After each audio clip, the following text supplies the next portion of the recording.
welcome to Culture with Cookie on the Millennial TV. And you know what? We really appreciate you for tuning in for our very first episode. We're so excited. We have so much in store for you. We're going to be out in Houston, all over the world, really, going to different events and different restaurants, trying different foods, learning different cultures. We're going to be learning together. I mean, it's going to be an excellent experience. Make sure that you really stay tuned. Continue on this journey with us. We're just starting and it'll only get better. So today, on our second episode, we have the beautiful Miss Sandy Walker. Hello. How are you today? I'm great. How are you? Wonderful. Girl, I am loving this orange. Oh, I love your blue. Thank you. Looking like tangerine sunshine. I love it. I love it. Oh, you know that blue sky. Like a blue sky. So here's the thing. With Miss Sandy, she does so much and she really inspires me. I've been watching her for a very long time. And I was like, as soon as I had to get her to come on the show. So she has multiple avenues and things that she's doing. But let's start off with where you're from. Okay. So number one, I'm from Houston, Texas, and I was born in Houston, Texas. I went off to college to Denton, Texas, University of North Texas, and I stayed there for about 5 years. Mm-hmm. Once I graduated, I moved home, and that's when I started my speech therapy career. Speech therapy.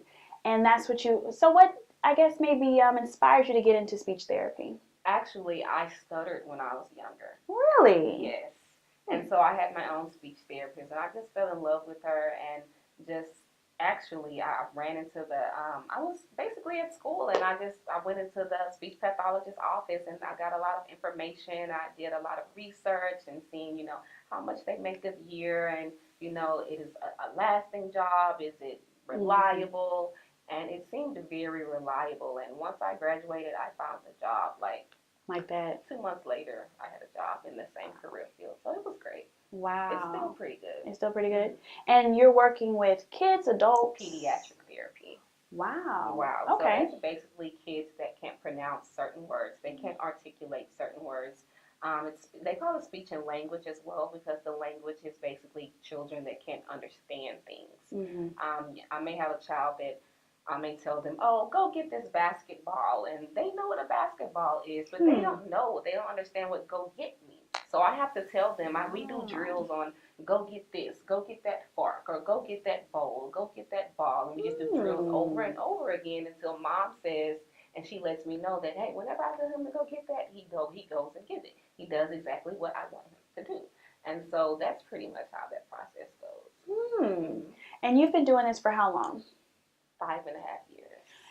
And tell me about a time where maybe one of your most difficult cases. Well, you have to deal with a lot of parents. So it's not the kids so much. Right. No. The kids, that's easy. I'm totally fine with dealing with kids, whether they're bad or, they have some type of issues, autism. I love them. I mean, I have a soft heart, especially if they have some type of special disability. If they have a special disability, then I just have a soft heart for them. But I do have regular kids that just can't pronounce certain words. Just regular kids, and they just can't pronounce an R sound or an L sound. And it's very simple, and teach them that, and they're gone. And hey, the parents. The thing is, I love to see the parents' reactions. They love being able to see their child make so much improvement. I've had parents that didn't have kids that couldn't even speak. And once our sessions were over, they were able to speak. Parents were crying. And wow. So that right there is what makes it all worth it. Exactly. Yeah. Seeing those tears from those parents and those text messages saying, oh, Miss Sandy said this word today. I can't believe it. Wow. It's a great experience. Yeah. Well, we thank you for it. We definitely need, more teachers like you and that have the passion and the motivation to do it, And you also have to have patience as well. I'm sure. A lot, especially when you're working with kids, and then kids that might need a little extra help with certain things. We don't want to say disability, because not everyone necessarily is a disability, but just may need a little more help. So, okay, you got married. How long has it been? I was married July 2017. Oh my goodness! So a year? Almost A a year. year. In July, it will be a full year. You're still a newlywed. Why do it seems like it was It so seems long like ago? it was, well, for me, it seems like it was just the other day, but when I think about it, it does feel like a while. But you know what? From what I read, you two had been together for a long time. Oh, wow, since 12th grade. Wow. Mm-hmm. Okay. Yeah. And so throughout this time, and then you finally get married, you actually planned your own wedding. Right. So number one, I thought I was hiring a wedding planner, Mm-hmm. but she wasn't a wedding planner. She was a decorator. So Okay. the whole time I thought I had a wedding planner, and she was, going to do my invites, she's going to do my seating arrangements, my menu cards, my programs.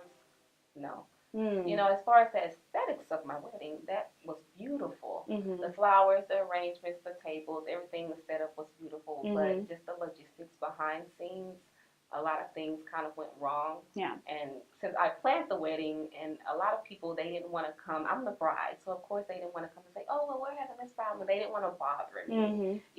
So I wish they did bother me, because I kind of could have went and regulated a little bit. Definitely, right, and straighten some things out. And so that basically just made me say, okay, well, since my wedding didn't go exactly the way I wanted to go, I'm going to plan other people's weddings. And so that just turned into, from the wedding planning, it turned into party planning, event planning, baby showers, birthday parties. I actually started getting inquiries about floral decor, floral designs. I don't know if you saw my Instagram. I've done flower boxes, floral. I'm adding florist to my repertoire. To your repertoire, as you should. Wedding planner. Definitely. I have a florist. That's my repertoire as well. And so that was adding a lot. Right, as you should. And that was the birth of Sand Plans. Exactly. Sand Plans, it went from the wedding planner not really coming through. And that's really the spirit of entrepreneurship, is when you see a problem and you provide a solution. And so now here you are starting a whole company about planning, because you had to step in and do it yourself and make it right. And so now you also have a barbecue sauce. Oh, yes. Co-owner of $1 Million Barbecue Sauce.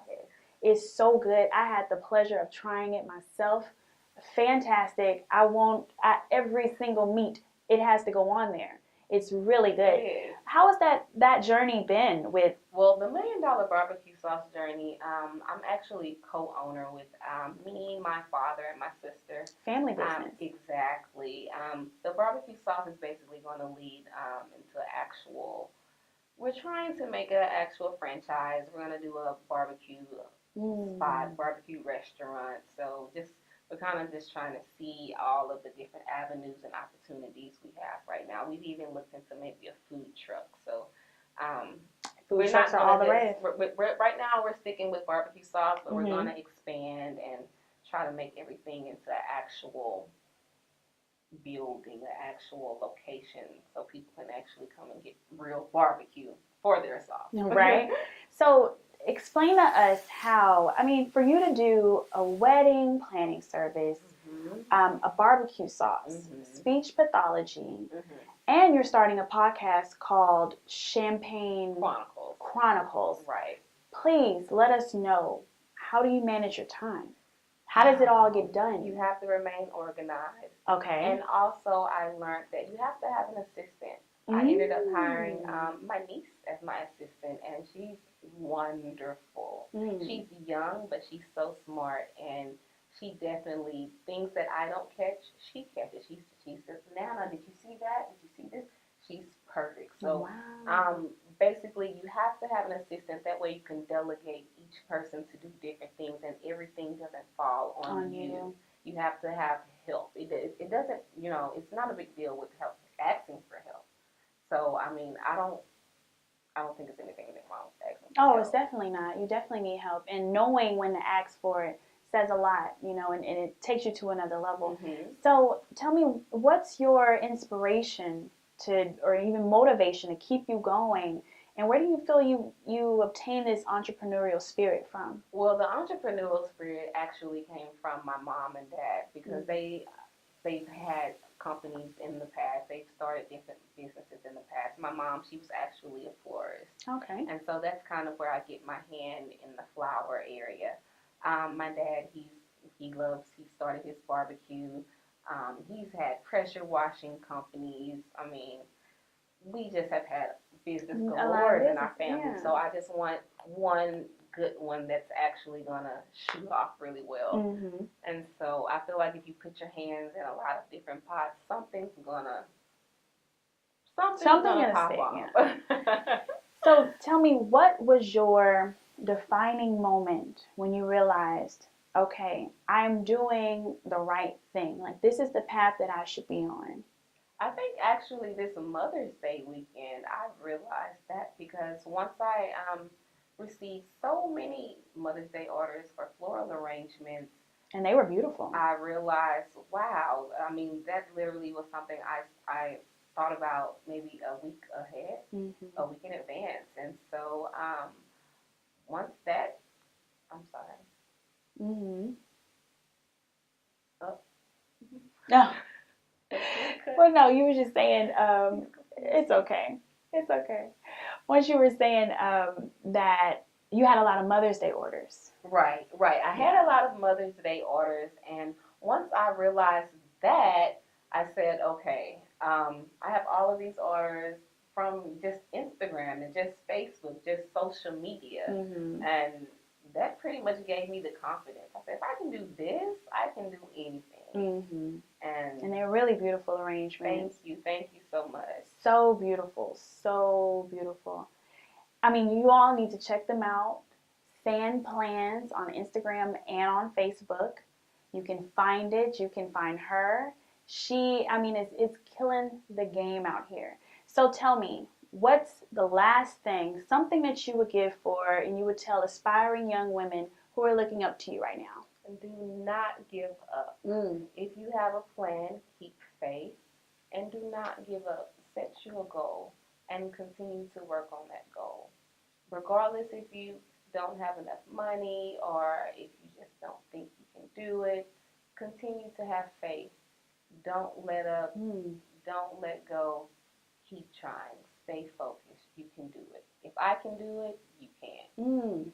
Keep trying. Don't give up. Stay focused. I love it. And let them know one more time where they can find you on Instagram and Facebook. On Instagram. Barbecue sauce, everything. Right. Okay. So on Instagram, Sand Plans, which is actually my event planning company as well as floral decor. On Facebook, Sand Plans. It's a little bit different, but if you type it in, it comes up perfectly. You won't have a problem finding it. $1 Million Barbecue Sauce. It's actually on both Facebook and Instagram. They're both $1 Million Barbecue Sauce. Okay, you got it.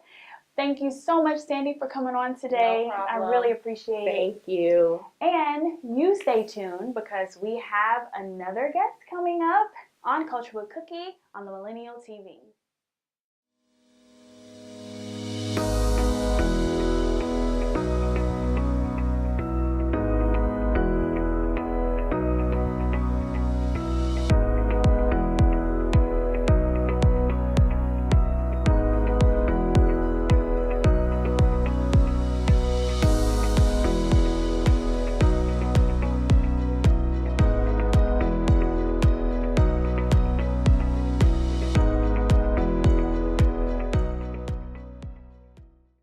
Hello everybody, my name is Vincent Power from season 12 of American Idol.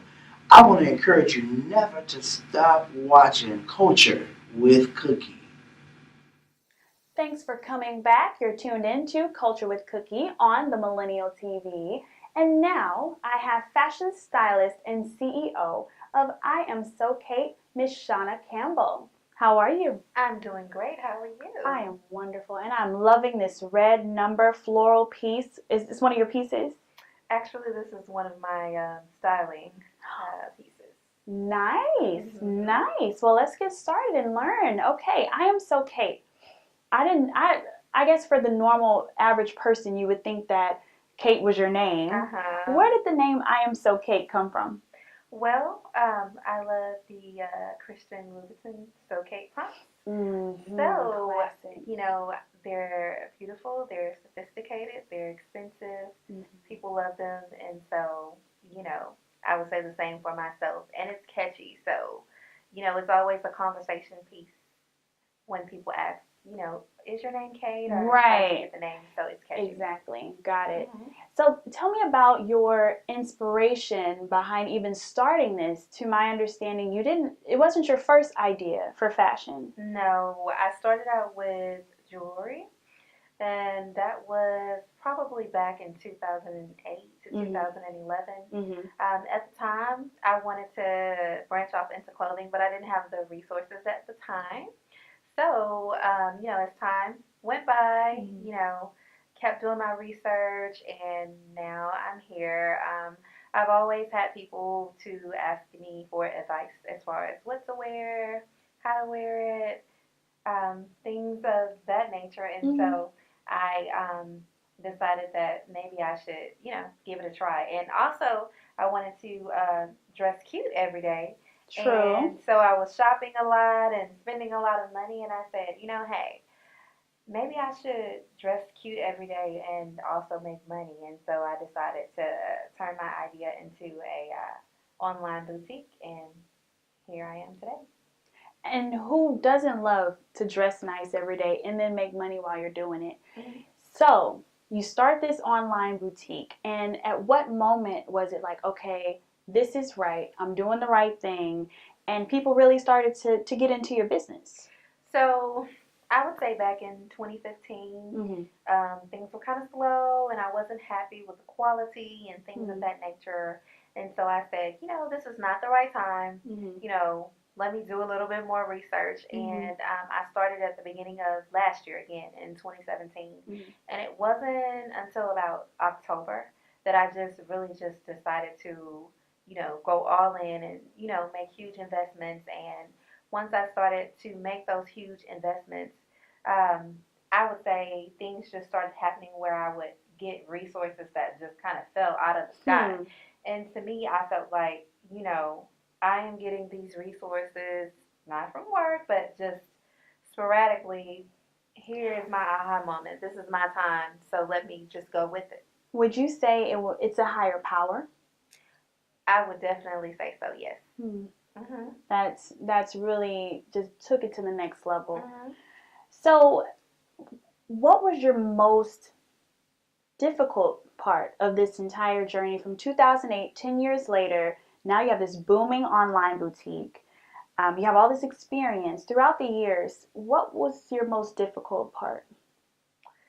The most difficult part was really not focusing on my purpose and having people, you know, see me or, you know, just reach out to me and say, hey, are you still selling jewelry? Are you still doing this? And you were saying And like, no, yeah, like, that's no, tough. not now. Yeah. And so I was like, you know, I really need to get back into it. And I said it for a little while. And over the course of about a year, I really just started doing little small things to Mhm. prepare myself. And I would say in October, things just really started to happen for me last year. Yeah. I actually had a very similar experience like that, Mhm. because when I've been doing this media, TV, radio for pretty much 10 years, almost 10 years Mhm. now. And the same thing kind of happened to me. You know, I got discouraged at a point, and then it was like, well, let me try to do something else, because Mhm. maybe this isn't working, you know. Right. And then when that is difficult when people Mhm. are coming to you and they're like, well, how is the TV stuff coming? How's the radio show? Mhm. How's this? How's that? And I'm like, well, and you come up with whatever Right. excuse it is that you have, Mhm. you know. And then I finally said, you know what, God, I'm going to answer my calling. Mhm. I'm going to put that right foot in front of the other and Mhm. stick to it. Put your whole self in. Mhm. And you're right. When you do that and you surrender, Uh-huh. and that's what I had to learn how to do. That's when so many doors start opening. You start meeting the right people. Right. Oh You my start gosh, coming yes. across, you know, the right thing.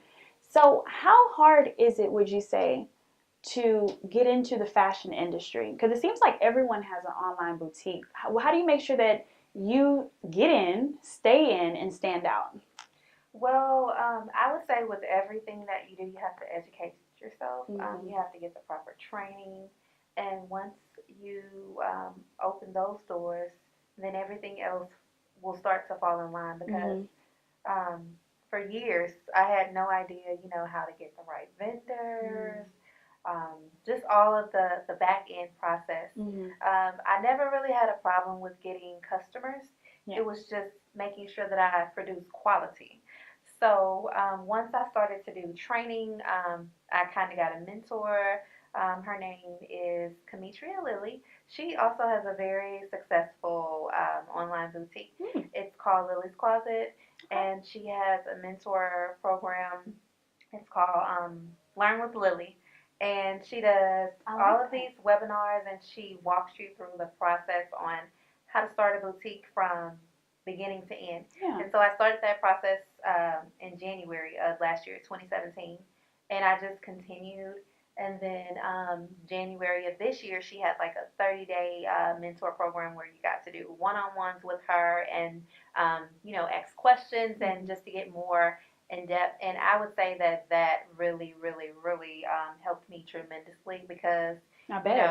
I'm in corporate America. I've gone to school. I'm in graduate school right now. And for me, something that I need is structure. And, in order to, launch your business in the proper manner, because, it is your brand and it is representing you, you want to know the step-by-step process in order to do things the way it should be done. Definitely. Or, you will just be going in circles. And a lot of people tell me about it. They don't, really want to, tell you specific things. There's a lot of consulting and webinars and trainings that are happening right now, which is awesome. But before, it wasn't that way. So, just staying educated and investing into myself and into my brand, that Definitely. has really helped me tremendously. Definitely. And we certainly can see that. So tell me, what do you love about what you're doing now? I have always loved helping people. Women like to feel beautiful. Of course. They love to be, just the focal point or piece in the room. And if I can, touch someone with my clothing, beauty is skin deep. And sometimes, you may not feel pretty on the inside. But, retail therapy, it always helps everyone. And like they say, when you look good, you feel good. Yeah. Yes. And that's absolutely true. Yeah. It's so true. Wow. Well, I'm really loving your brand, loving it. Thank you. Tell me, what can you say for our young, aspiring fashion boutique owners and young women entrepreneurs? What advice do you have for them? I would say stay true to your dream. Network, talk to people, help people, because you never know who you can connect with and who you can help and who can help you. And just to always be, polite and kind to people, and everything that you need will fall into your lap. Everything you need will fall right into your lap when you're kind. Words from Miss Shauna Campbell, the CEO of I Am So Kate. Tell us, where can we find you? Where can we get your products? So you can find us online. Our social media handles on Instagram are at I Am So Kate. We're also on Facebook. It is I Am So Kate Upscale Boutique. Okay. And we also have a website. It's www.iamsokate.net as well as www.iamsokate.com. Got it. So be sure to check her out. Go and find what you want, because when you look good, you feel good. Next up, guess what? We're going to have season 12 American Idol finalist Vincent Powell. He's going to come back on. So much fun. We're going to learn his story and maybe even hear a little singing. I don't know. You got to stick around and find out.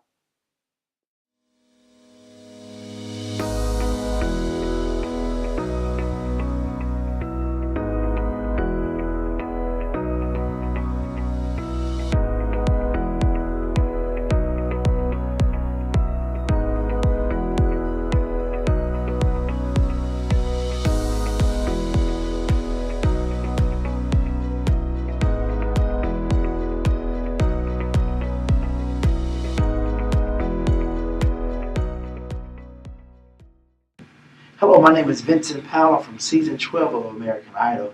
I just want to tell all the millennials out there, don't stop watching the Millennial TV. Welcome back to Culture with Cookie on the Millennial TV. We are with a very special guest for my Houstonians, Mr. Vincent Powell. How are you today? Doing pretty good, and yourself? I'm doing fantastic. Phenomenal is what I'm doing. Wow. So, I mean, let's dive right into it. We really want to get to know you, where you're from, and you weren't born in Houston. You were born in Austin. Austin, yeah. From Austin. What was it like growing up in Austin? It was pretty cool. I was young, military family, church boy, attended church a lot. Middle school, high school, I played percussion, so I was in the band and very involved in school. Graduated. Wanted to go to DC to Howard, but my parents didn't let me go out of state, so I got a full scholarship to TSU. So that's how I got to Houston. That's how you got to And Houston. 01 to go to Texas Southern University, Texas Southern University. The TSU. That's right. So tell me about your childhood. Where was that space where you first connected with music and realized, okay, this is a passion of mine? I've been singing at church since I was young. My brother, older brother, I'm the baby, but the older brother played the piano and he preached, and so we were in church a lot. My mother sung in the choir, and I just kind of grew up listening to them. And so family sung, and so once I got to middle school, I started singing. I started singing like around 9, but when I got to middle school, I started singing in the choir and started studying instruments and stuff like that. So that's where it kind of like took off from there, really, in real life. But yeah. Yeah. Okay. And so that's where I found out, and then also singing in church. I was very involved in church. I think that has a big influence over my whole career. Definitely. We hear that all the time in your music. And so what was that point where you were like, okay, I'm good at this, A, and then B, I'm actually going to go to school and get a degree in music education? Because that's you have to have, in my opinion, have a passion for it to pursue it as a career field and pay money, tuition. Well, you have a full ride, but to get a degree in music education, what was the story behind that? I think that in high school I was playing football. I was in the band and I was in the choir. And so in high school I got into the magicals and I started thinking like, okay, what am I going to be doing for the rest of my life so I can make money, because I got to get up out of mom and daddy's house and I need to get up out of here. I didn't really like all, when you growing up and you grow You're used someplace, to it. you're used to it, you're ready to kind of branch up and fly away. So I started focusing more on music in high school, so I was in the magicals and everything. So I knew that I got serious about music and, okay, maybe we can make this into a career. And so I started studying and music. What is music as far as the different forms? Of course, in high school, going to college is a little different because in college they don't really have a curriculum for soul music or the preferred genre of music or whatever, but it teaches you how to sing, different other techniques and elements that you need to be able to apply in any type of singing. Right. So that's what college helped me, but it wasn't what I expected. I was going back to what you were asking, how did I know? I thought it was one thing. I thought I knew what I wanted, but once I got to college, it was something different. We studied musical theater and opera the first couple of years, so I was like, oh, okay, it's a little different, but it worked out in the long run. So when you say in college, you have something, it was something different. What was that different for you?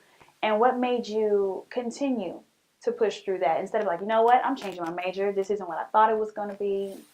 What was that?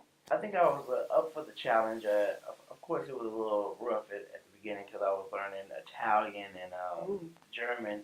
And I was like, at first I was like, why am I learning this? Right. I don't speak Italian or German. I speak English, so that's where the English songs. But I think school helps you to be able to really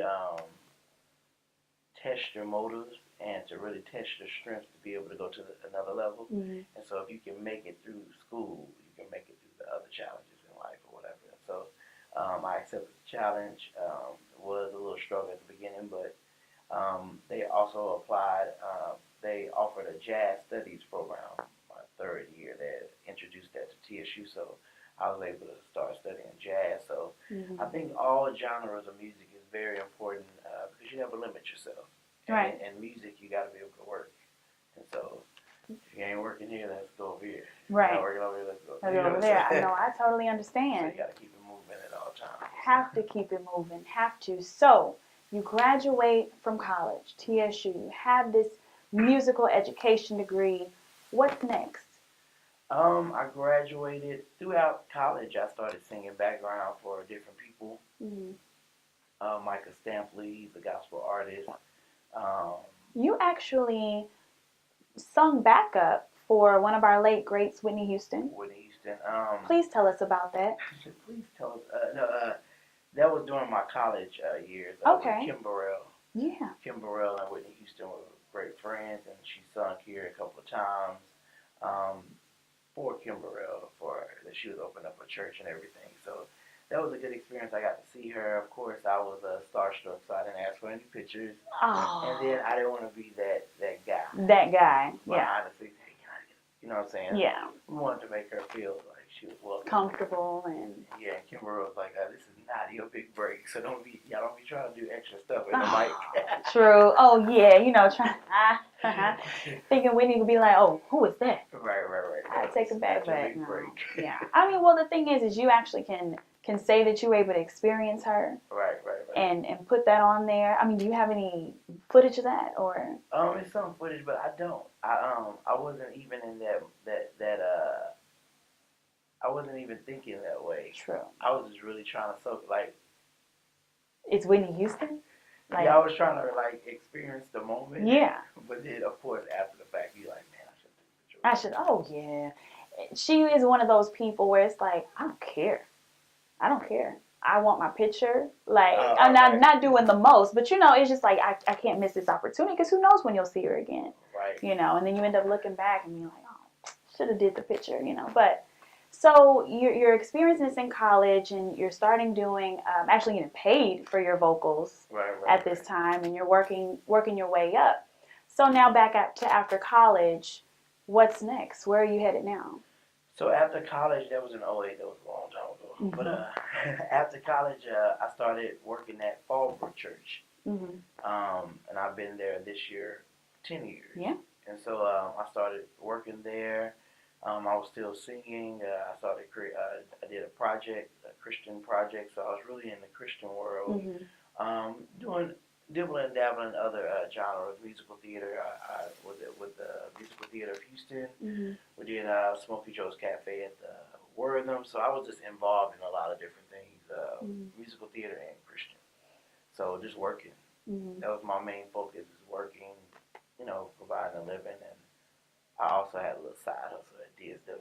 Y'all know about DSW. Oh, yeah, we know about some DSW. No, but yeah, so. Yeah. Okay. And so now you're doing your side hustle, you're working at the church, you're continuing to build your craft. That's 2008, 9, 10, 11, 12, 13. So 4 years later, what motivated you to try out for American Idol? So throughout, I keep going because college kind of like bridged together everything. So I auditioned for American Idol a total 6 times.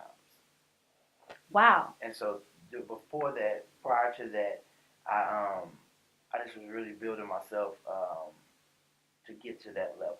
And during those 6 times, it was like, nope, you're not what we're looking for.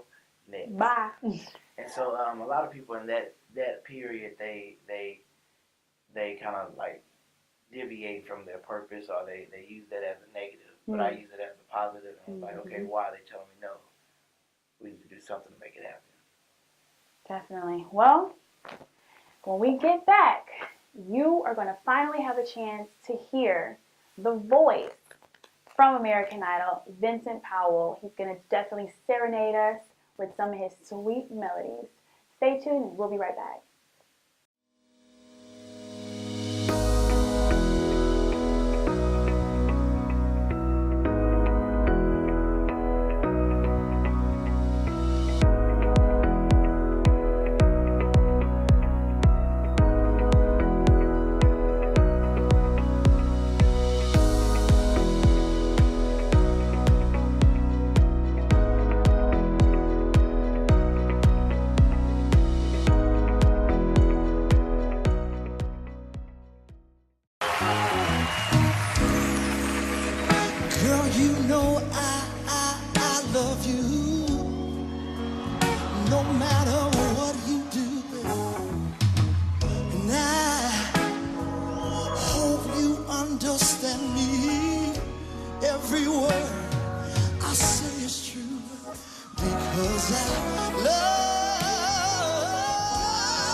only you, girl.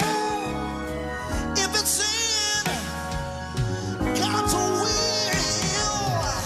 'cause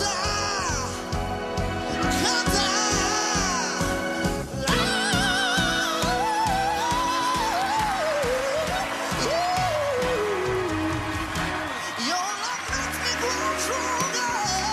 It keeps me going on. Say that I'm glad that I found you, baby. I just love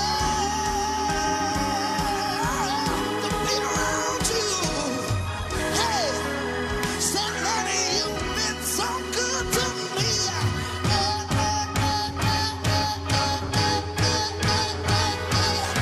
love you. I love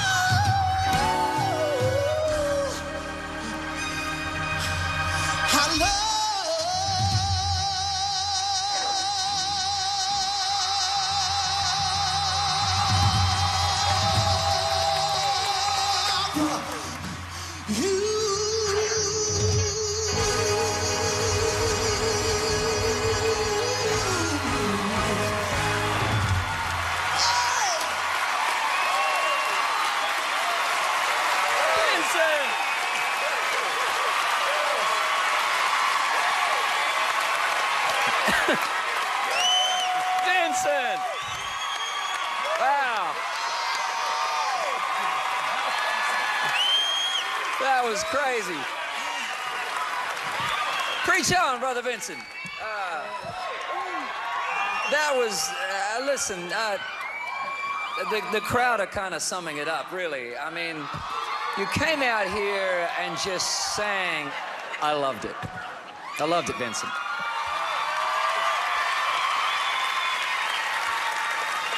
You better work with your old soul. Just for you, Nikki. Hi, Vincy. Vincy, you know what? I'm very surprised because usually you come off very, very old-fashioned. Today, it was a good old-fashioned. It was a sexy old-fashioned. It was like I could envision a whole bunch of 50-year-olds and 40-year-olds throwing their panties at you. Women, too. Yo, wow. That was And some women, yeah. Baby, that was a good vocal. That hit me in right here. That hit me somewhere. Baby boy with that bald head. That hit me somewhere. Whoa, whoa. You done hit Nikki somewhere with that. You realize that? Let me say this, man. Listen, I felt like the show tonight started right here. That's first of all. Second of all,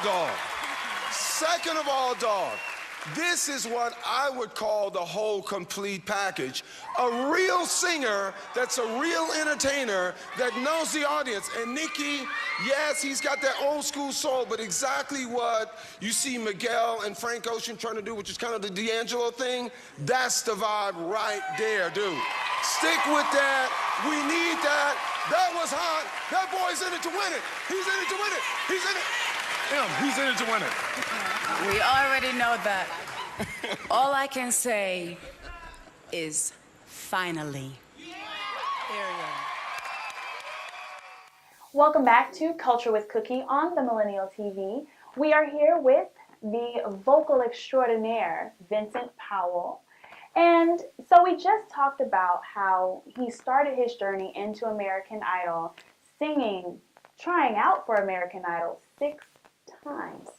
So can you tell us about that whole experience? I mean, going up there, getting in front of the judges, what was it like for you? Well, the first 4 times I auditioned New Orleans, or Austin, Dallas, Atlanta. Some people were like flying me different places to go audition, so I was like, look, this ain't gonna work. But the 5th time it was here in Houston, and I made it. One of the judges in the cattle call, she was like, how bad do you want it? I think I just had this product order because I was like, man, this ain't it. Yeah. Because I was already at the age max or whatever I thought. So I was 28, and I was like, man, I think it was 27. And I was like, man, I'm not going to be able to make it after this, so this is my only time. And she said, do you have what it takes? And she was like, how bad do you want it? And I was like, I want it bad. And that was my big break. Wow. She let me go through. I went to Hollywood. The one thing that I try to tell all my students, the worst thing in the world is for God to bless you with something and you not be ready. And so it's a lot of preparation in those dead times that you need to be doing. And so, and you can't play a game that you don't know. So, so much juice and wisdom just now. Hold on, let's tap on that real quick. So when you say God has called you to do something and it's up to you, in that time it may seem like you're being stagnant or things aren't really moving. You should be preparing. Share with us what did that mean for you and to you? So the first year I went to Idol, I made the top 100, and they gave me a list of songs that I didn't know. The songs, so I'm sitting there trying to learn songs overnight. So it was a good experience. They told me to come back the next year. So the next year I thought I was going to be too old, but the contract was for June, but my birthday was in August, so I barely made it. So during that year of preparing for the next year, I went to karaoke spots. I learned pop music because I was a church boy. I started studying the game of American Idol. What songs are featured on the show all the time? Or what songs did the judge kind of automatically respond to? So just started studying the look and the identity of American Idol. The next year I made it to I was a finalist. So during that preparation stage, it was really just studying the game, being knowledgeable of what you're getting ready to get into. Definitely. And I think a lot of times, we tend to miss that part when you're so eager Right. and you're so ready, you think you're ready, and you're so eager to go, and you forget to really prepare and study the game. Learn what you know, learn what you don't know. Right. Then know that you don't know certain things, and that's a whole thing within itself. Learning what you don't know, and then not knowing it's a thing. So totally get it. So we're now you crossed over, you're in Hollywood, and now it's time to move your way up. Tell me about that. How did that work? You talk about Just from that moment they said, "Are you ready?" and you said yes, and they let you through. Walk us through that experience up until that finalist position. It was a lot. I mean, you're getting contracts, you're getting, once the television part comes, you get people from your whole life calling you, first, second, third, fourth, fifth, all them teachers, everybody hitting you up on Facebook. You're like, wow, the whole world is watching you. And so it was an emotional roller coaster. But one thing that I can say now that it taught me how to execute under pressure. And so, of course, if I could go back now, it'd be a little bit better. But in those moments, it's just really, you just have to kind of stay focused on what your purpose, why you're there. Because there's so many distractions. What helped you remain focused? I don't think that I was as focused as I needed to be then. But just kind of like God, I made sure that I found a church, and we was in LA for like several months. So every Sunday I'm in a taxi trying to get to a church somewhere in the neighborhood, just because I knew what my medium or what my foundation was. So I needed that, to bring that back. But yeah, so just really staying focused on your purpose in the middle of what you're going through. So that's a whole nother sermon. But yeah. But yeah, Hollywood, there's so many distractions there, so it just helped me to be a better artist. And it taught me who I really was. Some of the songs they introduced to me or whatever there, and what they wanted me to sing, kind of the character that they built on the TV show, was a soul artist. And I sung soul music, but I really didn't understand soul music. I did the Motown Review here in Houston several years. And so I knew about Motown, but I was familiar. Right. I didn't know. So yeah. So it helped me a lot. Wow. And so now we're getting up to that finalist position. When they called the other person's name, what's going through your mind? So we was in a room. It was the top 20. And I'm thinking like, okay, I don't know if I got it. Because I already knew the previous week I got sick. And so I didn't really have my voice, and I was in the hospital, in the doctor's office. Okay. Two different, know. But it was the doctor's office 2 or 3 days or whatever, because my throat had swollen up. And I think it was because I wasn't sleeping. I had so much pressure, I wasn't sleeping like I needed to. But anyway, sitting in that room, they called the top 10. and I wasn't a part of that group. And so that's when I knew that my journey on American Idol was over. But it was like just something lifted up off my shoulders Wow. when I was out there. So I knew it was a lot A of big pressure. relief. Right. Mm-hmm. I knew that the journey was good. I went further than what I ever thought, you know what I'm saying? But it was a good experience. And a lot of people wish that they could be in that experience, so I didn't want to, like, just get mad or whatever. I want to be appreciative of what God had blessed me with. Definitely. And so what can you say, American Idol, that entire process, that journey, and that elimination, what did it do for you? What did that platform provide for you as an artist? That no matter how far you go, don't lose focus and to stay true to form. Meaning that, so American Idol, a lot of people get on the show. It's not what you do on the show, it's what you do after. Mm-hmm. And so you get introduced to the world. What are you going to do? Are you going to improve your business, your people skills? There's so many other elements that go into place for you to be successful. Definitely. They do their job with introducing you as an artist. What are you going to do? What are you going to do your with job? it? Right. And so that's where the movers and the shakers and the successful people and the unsuccessful people, that's when they drop off. And so it's all about your perception. A lot of people ask me, and I said it's your perception, how you perceive things and how you go about your life. And so it's very important to be successful in this world, in Definitely. any business. And so what did you do after American Idol? What was the next step, and where are you now? I improved on my, I have a company called Dress Inc. Where we do fashion shows. Dress Houston, Dress Dallas, Dress Austin, Dress San Antonio. And we've been doing that for several years. And so I started bringing some of the artists from American Idol to come perform. So we had music, art, and fashion in all of the 4 cities. This year we're doing it in Chicago, New Orleans, and Atlanta. So we're kind of moving into some other cities.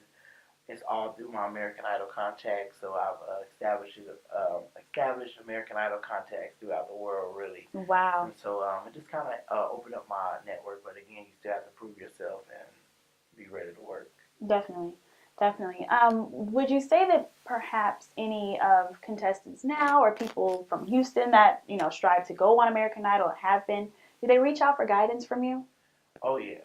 Really? American Idol got canceled, or it was in its final season right. a couple of years ago. And ABC bought it and it came back on. So as soon as that announcement, I got tons of messages. Hey, I'm trying to audition. What should I do? And I'm like, be yourself. Yeah. I mean, that journey is, I don't think anybody has any control over that. A lot of people say, oh, it's the producers, or it's rigged or whatever. I think if it's for you, it's for you. It's and for if you. it's not for you, don't be mad. Don't force it. Just yeah, let it go. Go to another way, Yeah. Try but, something else. Yeah, and yeah. I lost track of thought. It's okay. It's okay. Okay, so now you're at Fallbrook. You're working with a worship ministry there. And you also do private vocal lessons. Right. And you're also still singing. You're still going around performing. Still performing. I'll be at the CMAs this year in Nashville at a venue called South. It's on Music Row with some of my other friends from American Idol. Voice lessons also opened up a door from American Idol because a lot of the kids or students or people that are trying to get on those shows or trying to get signed to labels, they always need vocal training. So I'm able to introduce some of my insight through musical theater training, some of the training that I got, and plus the American Idol experience. So I'm able to give people knowledge through that. So I'm very excited about that for younger artists. Definitely. I'm old. Yeah, sorry. No. So tell me, what do you love about what you're doing now? I love it because I love music. I love music. I love the way that it makes me feel. Even though I'm a Christian, I think that other music, every part of music plays its part, if that makes sense. So I don't think that I have to sing Christian to be a Christian. I don't have to sing Christian music to be a Christian music, and I don't think that I have to sing, I can be a Christian and sing other types of definitely. music. So Definitely. that's always the big issue in churches or whatever, especially if you Right. But yeah, so I love music, and so I'm doing what I love. And here's the thing, though. Before we hear our wonderful voice, let's touch on that just quickly, because I think for the younger generation now, it's not so conservative. It's not so linked to the religion. Like you said, you don't have to sing a certain song to be Christian or to do the work for the kingdom. Right. So tell us about just how you're able to kind of bridge that gap and continue to connect to both your conservative Christians as well as your young that are a little more free. Well, I can't say that I'm doing a great job in that area. I try my best to be respectful and to, but I just released a couple of songs at the beginning of the year. That was a little edgy, but I was kind of telling I was telling my story, my experiences. From college. I like to party. I love music. I used to go to clubs, and I wouldn't even be drinking or anything. I would just be in the spot, in the place to be. With the music, because I like loud music. I don't gotta blow myself up in the car. I just go to the club. Yeah. But I just love music. But I introduced 2 singles that I wrote. But yeah, some people don't like it, but you can't please everybody. You cannot please everyone. Oh my goodness, you can't please everyone. But I think that eventually, people will respect it. But yeah, I don't. So basically, back to your question, I don't think that I'm doing a good job with that. But you just have to try and allow God to lead you, and really trust God. And really trust God. I believe in that so much. The thing is, though, is that if we want to connect to our youth, and that's that we have to meet them where they are. Right. That's my thing. You have to meet them where they are. And so really, especially if you're an old school Christian, a conservative Christian, whatever we want to call it, right. You're perfect, right? Or you have your relationship with God. But now we need to, I think it's our responsibility as Christian. I'm younger than you, but at the same time, you're still very young. And so I am though. But the thing is that I think it's our responsibility to make sure that we go back and reach down and bring them back up. Meet the kids where they are, to where we show them that, hey, you can still have fun in God. With my dance team, the Dazzling Divas for Christ, that's one of our main missions with them, is that we want to make sure that we're able to meet them where they are, show them that what you do for Christ will last, and also that you can have fun in God. You can have fun. You can be the light wherever you are and still have fun. And I think that you're doing that right now. And understanding that we are in the world, but yes, we're not of the world. Definitely. Big difference. Big. Okay, so now the moment we've all been waiting for. We're going to get to hear a little sample of the voice that made it, almost all the way through American Idol, but went beyond that and really took it to the next level. Let's see what he has to do. Oh, y'all talking about me? Yeah, we're talking about you. Talking about you. What you got for us? We're ready.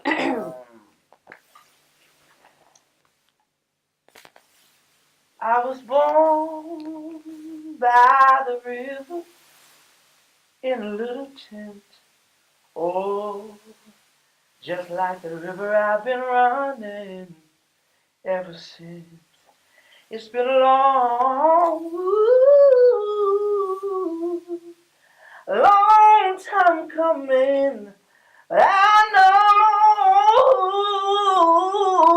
know a change has gotta come. Oh, yes it will. Yeah. Wow. I still got more than voice. What time? Wow. Okay. There's really, wow. I need a moment to gather myself and get my life back.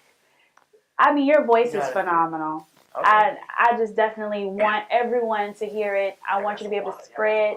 Let's get them some water. No, it was great. Thank you so much for joining us today. Oh, really appreciate it. continue to spread the news, the gospel, your voice, your story, your testimony. Continue to, because we need that. We need that. The youth needs that. He's fly, got fashion shows, he's teaching. I mean, the man, he literally did what he said. You take it beyond American Idol and go to the next level. Oh, sorry. But we want to thank him so much for being a guest on today's show, Culture with Cookie. And remember, y'all, just continue to check us out. We'll be out. We're going different places. We have events we're going to cover, concerts, food tastings, restaurants. It's so much that is in store for us. So stay tuned. Keep watching. We'll have more people here. And you can find me at Where can we find you? Vincent Powell American Idol on Instagram, vincentpowell.net. I have an agency, vincentpowell.agency.com. It's all right there. You can get whatever you need. If you need voice lessons, hit me up. Anything you need, hit them up. Follow us on Culture with Cookie and the Millennial TV. See you next time.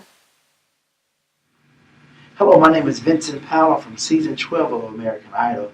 I just want to tell all the millennials out there, don't stop watching the Millennial TV. Girl, you know I love you. No matter what you do. And I hope you understand me. Every word I say is true. Because I love you. Some men need lots of women. Their passions to feel, but I want only you, girl. If it's in God's will, 'cause I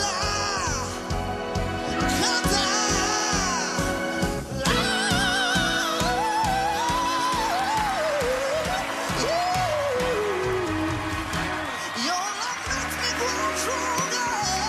It keeps me going on. Say that I'm blind and I found you, baby. I just love to be around you. Hey, said honey, you've been so good to me.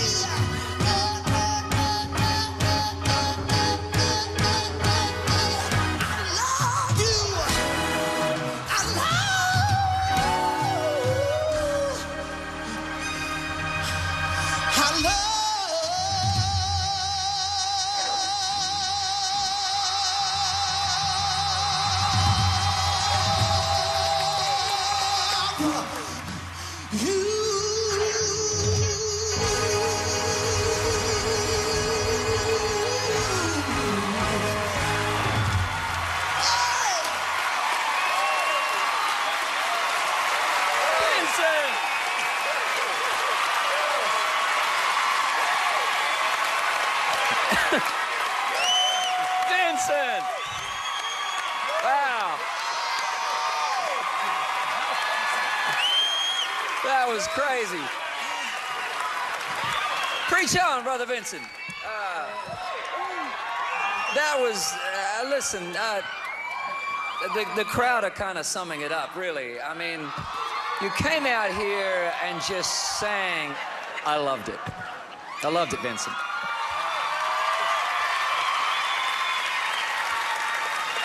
You better work with your old soul. Just for you, Nikki. Hi, Vincy. Vincy, you know what? I'm very surprised because usually you come off very, very old-fashioned. Today, it was a good old-fashioned. It was a sexy old-fashioned. It was like I could envision a whole bunch of 50-year-olds and 40-year-olds throwing their panties at you. Women, too. Oh, wow. That was and some women, yeah. Baby, that was a good vocal. That hit me in right here. That hit me somewhere. Baby boy with that bald head. That hit me somewhere. Whoa, whoa. You done hit Nikki somewhere with that. You realize that? Let me say this, man. Listen, I felt like the show tonight started right here. That's first of all. Second of all, dog, this is what I would call the whole complete package.